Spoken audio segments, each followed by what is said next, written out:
पण स्टेट बोर्डची बॅच म्हणजे स्टेट बोर्ड वाचायची आपल्याला समजून घ्यायचं आहे, कारण की बऱ्यापैकी आपल्या सायन्ससाठी स्टेट बोर्ड महत्वाचं आहे. मग हे स्टेट बोर्ड करत असताना कसं वाचायचं?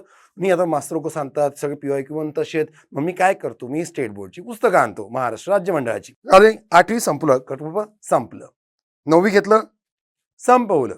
10वीचं संपवलं. मग डॉक्टर मी सायन्सची स्टेट बोर्ड संपवले. काय केलं? हे असं नाही संपवायचंय.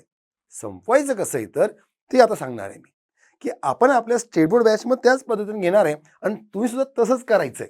ओके. म्हणजे कधी पण लेक्चर येण्या अगोदर तुम्ही ते जे सांगितलंय म्हणजे कसं बघायचंय, म्हणजे प्रॉपर टॉपिक वाईज घ्यायचंय आपल्याला.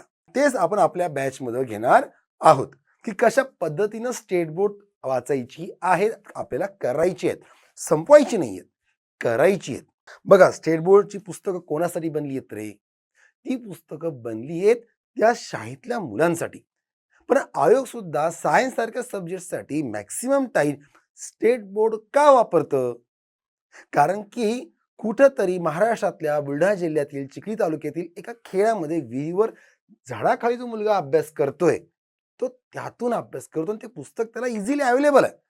आणि त्यामुळे सुद्धा आयोग विचारतो की बेसिक तुमचं क्लिअर असायला हवं, म्हणून सुद्धा आयोग स्टेट बोर्डचा मॅक्झिमम ऍटलिस्ट सायन्ससाठी करतं.